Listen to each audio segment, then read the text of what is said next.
മുഖ്യമന്ത്രി പിണറായി വിജയന്റെ തല വെട്ടിക്കൊടുത്താൽ 1 കോടി ഈനാം കിട്ടും. ഓക്കെ, ഇത് പറഞ്ഞത് മധ്യപ്രദേശിലെ RSSന്റെ മുതിർന്ന നേതാവാണ്, മന്ത്രിയാണ്. അദ്ദേഹം പറയുന്ന ഭാഗം ഞാൻ വെച്ചു തരാം. അതിനു മുമ്പ്, അതായത് അദ്ദേഹത്തിന് ചുട്ട മറുപടി ഞാൻ കൊടുക്കുന്നുണ്ട്. പാർട്ടി ഏതുമായിക്കൊള്ളട്ടെ, പിണറായി വിജയൻ ഇവിടുത്തെ ഒരു മുഖ്യമന്ത്രിയാണ്. നമ്മുടെ കേരളത്തിന്റെ ഒരു മുഖ്യമന്ത്രിയെ RSSന്റെ നേതാവാണ് അങ്ങനെ പറഞ്ഞത്. അത് നമ്മൾ വിടരുത്. ഓക്കെ, നിങ്ങൾ പേഴ്സണലി CPM കാരായിരിക്കും, UDF കാരായിരിക്കും, BJP ഏത് മണ്ണാങ്കട്ടി ആയിരിക്കും. നമ്മൾ മലയാളികളാണ്. നമ്മളിൽ ഒരാളെ തൊട്ടാൽ നമ്മൾ പരസ്പരം രാഷ്ട്രീയം പറയും, നമ്മൾ എന്തും പറയും. അതായത് വേറെ സംസ്ഥാനത്തിലുള്ളവർ നമ്മളെ തൊട്ടാൽ നമ്മൾ വിടരുത്. അദ്ദേഹം പറയുന്നത് ഞാൻ വെച്ചിട്ട് അദ്ദേഹത്തിന് കൊടുക്കാം. അതിനുശേഷം പൊന്നു പ്രേക്ഷകരെ, ഇന്ന് അഖിൽ മാരാർ ഒരു വീട്ടിലേക്ക് പോവുകയാണ്, വോട്ട് ചോദിക്കുകയാണ്. അഖിൽ മാരാരെ തെറി വിളിച്ചുകൊണ്ട് ആ വീട്ടുകാർ ഓടിക്കുന്ന ഒരു വീഡിയോ ക്ലിപ്പും കൂടിയുണ്ട്. അതും ഞാൻ വെച്ചു തരാം. അതിനുശേഷം അതായത് ആർ ശ്രീലേഖ ഉമ്മൻചാണ്ടി സാറിനെ കുറിച്ചിട്ട് പൊക്കി പറയുന്നു. വലിയ വിവാദമാണ്. അതായത് ഉമ്മൻചാണ്ടി സാറ് നല്ല മനുഷ്യനാണെന്നാണ്, അദ്ദേഹം ഒരു നല്ല ഭരണാധികാരി എന്ന് ആർ ശ്രീലേഖ പറയുന്നുണ്ട്. എന്നാൽ BJPയുടെ മുതിർന്ന നേതാക്കൾക്ക് അത് പിടിച്ചിട്ടില്ല. എന്തിനാണ് ശ്രീലേഖ നീ അങ്ങനെ പറഞ്ഞതെന്ന് പറഞ്ഞിട്ട് ശ്രീലേഖയെ തെറിവിളിച്ചുകൊണ്ട് രംഗത്ത് വന്നിട്ടുണ്ട്. എന്താണ് ശ്രീലേഖ പറഞ്ഞത് അതും വെച്ച് തരാം. നമുക്ക് ആദ്യം മധ്യപ്രദേശിലെ ആ ഒരു മനുഷ്യൻ പിണറായിയെ കുറിച്ച് പറഞ്ഞതൊന്ന് കേട്ടു നോക്കാം. ഓക്കെ, മുഖ്യമന്ത്രി പിണറായി വിജയന്റെ തല വെട്ടുന്നവർക്ക് 1 കോടി രൂപ നൽകുമെന്ന് മധ്യപ്രദേശിലെ RSS നേതാവിന്റെ പ്രഖ്യാപനം.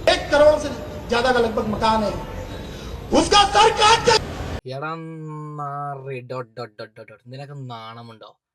പിണറായി വിജയനെ ഞാനൊരു കാര്യം പറയാം. രാഷ്ട്രീയപരമായിട്ട് പിണറായി വിജയന്റെ ഭരണത്തിൽ എനിക്ക് എതിർപ്പുണ്ട്.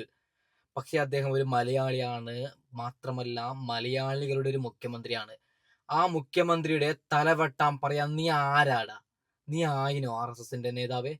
മധ്യപ്രദേശിലെ ഒരു അവസ്ഥ പൊന്നു പ്രേക്ഷകരെ ഞാൻ പ്ലേ ചെയ്യുന്നില്ല, നിങ്ങൾ കാണണം. അതായത് മധ്യപ്രദേശിലെ ഒരു സ്കൂളിന്റെ അവസ്ഥയാണ്. ഭക്ഷണം കഴിക്കുന്ന പ്ലേറ്റില്ല. സ്കൂൾ വിദ്യാർത്ഥികൾ ആകെ, അതായത് വിദ്യാഭ്യാസമില്ല. ഇപ്പൊ നമ്മളെ വീട്ടിലൊക്കെ കുട്ടികൾ ജനിച്ചാൽ നമ്മൾ സ്കൂളിലേക്ക് വിടും. അവിടെ അങ്ങനെയൊന്നുമില്ല. പോകുന്ന 100 കുട്ടികളുണ്ടെങ്കിൽ 10 കുട്ടികൾ സ്കൂളിലേക്ക് പോവും. ആ കുട്ടികളുടെ ഒരു അവസ്ഥയാണ്. ഭക്ഷണം കൊടുക്കാൻ പ്ലേറ്റില്ല.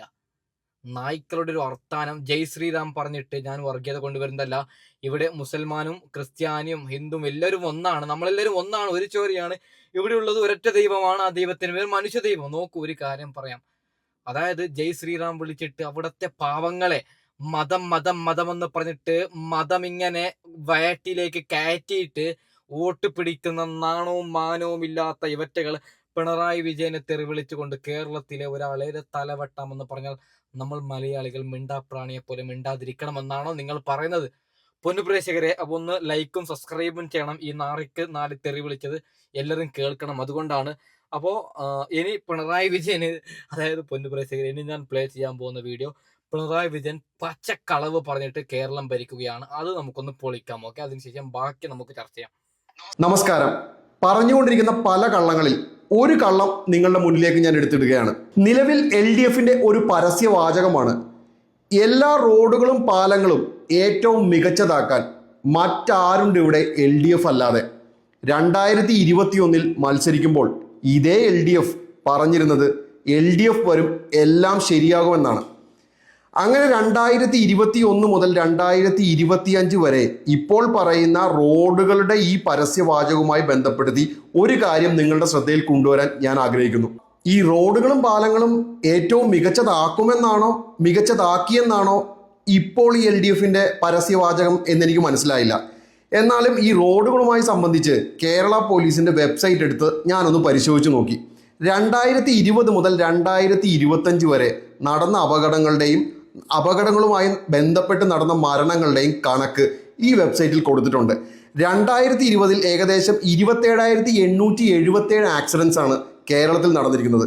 അതിൽ 2,979 മരണങ്ങളും 30,510 ഇഞ്ചുറീസും സംഭവിച്ചിട്ടുണ്ട്. ഇതുപോലെ ഓരോ വർഷങ്ങളിലെയും കണക്ക് ഇവിടെ പറഞ്ഞിട്ടുണ്ട്. 2025 എത്തുമ്പോൾ 49,889 ആക്സിഡൻസ് ആണ് മൊത്തം കേരളത്തിൽ സംഭവിച്ചിരിക്കുന്നത്. ഇതിൽ 3,733 മരണങ്ങളും ടോട്ടൽ ഇഞ്ചുറീസായി 56,922 കേസുകളും റിപ്പോർട്ട് ചെയ്തിട്ടുണ്ട്. അതായത് ശരാശരി 10 പേർ ഒരു ദിവസം കേരളത്തിൽ റോഡ് ആക്സിഡൻസ് കൊണ്ട് മാത്രം മരിക്കുന്നു. ശരാശരി 10 പേർ ഒരു ദിവസം റോഡ് അപകടത്തിൽ മരിക്കുന്നു എന്ന കണക്ക് കേരളത്തിൽ കേരള പോലീസ് വെബ്സൈറ്റിൽ ഇട്ടിരിക്കുന്ന സാഹചര്യത്തിലാണ് ഇത്രനാൾ ഭരിച്ച സർക്കാർ വന്ന് അവരുടെ പരസ്യവാചകമായി എലക്ഷൻ സമയത്ത് പറയുന്നത് റോഡുകളും പാലങ്ങളും ഏറ്റവും മികച്ചതാക്കാൻ LDF അല്ലാതെ മറ്റാരുണ്ട് ഇവിടെ. എല്ലാ ദിവസവും വീടുകളിൽ നിന്ന് പുറത്തേക്ക് ഇറങ്ങി ജോലി സ്ഥലത്തേക്കും സ്കൂളുകളിലേക്കും മറ്റ് സ്ഥലങ്ങളിലേക്കൊക്കെ പോകുന്ന നമ്മളെ പോലുള്ള സാധാരണക്കാർക്കറിയാം നമ്മുടെ ഇവിടുത്തെ റോഡിന്റെ അവസ്ഥ എന്താണെന്ന്. എനിക്ക് എൻ്റെ വീട്ടിൽ നിന്ന് ഇറങ്ങി ഓഫീസിലെത്താൻ 10 മിനിറ്റ് മതി. പക്ഷേ റോഡിൻ്റെയും ട്രാഫിക് നിയന്ത്രണങ്ങളുടെയും പാളീച്ച കൊണ്ട് എനിക്ക് ഏകദേശം 35 മിനിറ്റോളം ചെലവഴിക്കേണ്ടി വരുന്നു. ഇതുപോലെ തന്നെയാണ് ഓരോ സാധാരണക്കാരൻ്റെയും അവസ്ഥ. മികച്ചെന്നതുമാക്കണ്ട, പക്ഷെ അടിസ്ഥാന സൗകര്യം റോഡുകളിൽ ഞങ്ങൾക്ക് തരണമെന്ന് വിനീതമായ ഒരു അഭ്യർത്ഥനയുണ്ട് ഏത് സർക്കാരിനോടായാലും. ഓക്കെ, ഒരു കാര്യം പറയാം. 10 വർഷം കൊണ്ട് എന്ത് ചെയ്തു പിണറായി വിജയൻ? നിങ്ങൾ രാഷ്ട്രീയപരമായി ഞങ്ങൾ എതിർക്കും, അല്ലാതെ നിങ്ങളെ തലവെട്ടാനൊന്നും ആരെങ്കിലും പറഞ്ഞാൽ ഞങ്ങൾ അതിനെ വിമർശിക്കും. പക്ഷേ രാഷ്ട്രീയപരമായി ഞങ്ങൾ സംസാരിക്കുക തന്നെ ചെയ്യും. ഓക്കെ, പൊന്നു പ്രേക്ഷകരെ, RC നേരെ കല്ലേറാണ്. എന്തിനാണ് ഉമ്മൻചാണ്ടി സാറിനെ പൊക്കി പറഞ്ഞത്? എന്താണ് RC പറഞ്ഞത്? ആ ഒരു വീഡിയോ ക്ലിപ്പ് നമുക്കൊന്ന് കണ്ടു നോക്കാം. ഓക്കെ. ഉമ്മൻചാണ്ടി സാറ് മുഖ്യമന്ത്രിയായിരുന്ന സമയത്താണ് ഞാൻ ഏറ്റവും കൂടുതൽ പോലീസിനെ കൊണ്ട് ജനങ്ങൾക്ക് സേവനം ചെയ്യിക്കുന്നത് എങ്ങനെയാണെന്ന് കണ്ടത്. ഇവരാണെങ്കിൽ ഒരുപാട് പ്രോത്സാഹനം തന്നിട്ടുള്ളത് ജനസേവനം എന്ന് പറയുന്നത് പോലീസ് സ്റ്റേഷനിൽ മാത്രം നിൽക്കാനുള്ളതല്ല. നിങ്ങൾ പോലീസിന്റെ സേവനം ഗ്രാമങ്ങളിലേക്കും റൂറൽ ഏരിയയിലേക്കും പോലീസ് എത്താത്തടത്തേക്കും എത്തിക്കൂ എന്ന് പറഞ്ഞാണ് ജനമൈത്രി പോലീസിന്റെ തുടക്കം തന്നെ ഉണ്ടാവുന്നത്. അതുപോലെ സ്ത്രീകളുടെയും കുട്ടികളുടെയും ഉന്നമനത്തിനായിട്ട് പോലീസിന് പ്രവർത്തിക്കാം. മോഡേണൈസേഷനിൽ നിന്ന് കേന്ദ്രത്തിൽ നിന്ന് കിട്ടുന്ന ഫണ്ടുകൾ എങ്ങനെയാണ് നിങ്ങൾക്ക്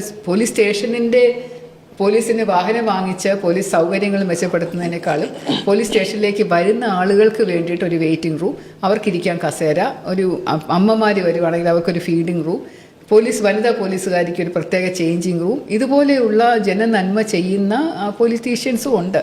പോലീസ് രണ്ട് വിധത്തിലും യൂസ് ചെയ്യാൻ പറ്റും. ടൂളായിട്ട് യൂസ് ചെയ്യാം, ജനനന്മയുള്ള ഒരാളായിട്ടും യൂസ് ചെയ്യാം. അപ്പം അങ്ങനെ ജനനന്മയ്ക്ക് വേണ്ടി പോലീസിനെ യൂസ് ചെയ്യുന്ന ഒരു രാഷ്ട്രീയക്കാരിയായിട്ട് ഇരിക്കാനാണ് ഞാൻ. ഓക്കെ, ഉമ്മൻചാണ്ടി സാറ് നല്ല ഒരു ഭരണാധികാരിയായിരുന്നു. ഇത് പറഞ്ഞതാണ് ചേർക്ക് കുരുപെട്ടത്. അപ്പോൾ പൊന്നു പ്രേക്ഷകരെ, അഖിൽമാരാർക്ക് നേരെ, അതായത് തല്ലാനാണ് അഖിൽമാരുടെ വോട്ട്.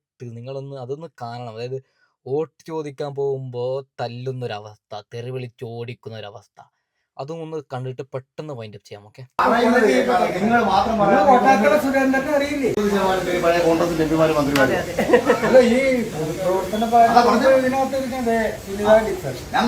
പാരമ്പര്യം നിങ്ങളുടെ പാരമ്പര്യം എന്താണെന്ന് ഞാൻ ഫുള്ള് പറഞ്ഞത് ഇവരെയൊക്കെ ഓടിക്കുന്നില്ല. കേരളത്തിൽ CPM-ന്റെ അടികൊണ്ട് തലപൊട്ടിയോ എത്ര പാർട്ടിക്കാർ ചേർന്നറിയാം? CPM-കാർക്കും അടികൊണ്ടുണ്ടല്ലോ. 200 ജില്ലാ പേരല്ലേ നിങ്ങൾ മാത്രം കോട്ടാക്കട സുരേന്ദ്രനെ അറിയില്ലേ? അതാ ഞാൻ തിരിച്ചു ചോദിച്ചത്. ഞാൻ അങ്ങോട്ട് പറയുന്നത് ഫുള്ള് കേൾക്കാൻ തയ്യാറുണ്ടെങ്കിൽ ഫുള്ള് പറഞ്ഞുതരാം. ഞാൻ പറയുന്നത് കേൾക്കണം. ചോദ്യമല്ലേ ചോദിച്ചത്? രാഷ്ട്രീയ പാരമ്പര്യം ചോദിച്ചില്ല. 2000 കോൺഗ്രസിന്റെ ബ്ലോക്കിൽ ശ്രദ്ധിക്കുന്നുണ്ടോ? കോൺഗ്രസിന്റെ ബ്ലോക്കിലെ ജനറൽ സെക്രട്ടറി 13 കേസ് എടുത്ത് അന്ന് പഞ്ചായത്തിലും ജില്ലയിലും പലവിധ ഇതിനും വലിയൊരു നാണക്കേടിന് മാരാർക്ക് വേറൊന്നും വരാനില്ല പൊന്നു പ്രേക്ഷകരെ. എന്താണല്ലേ?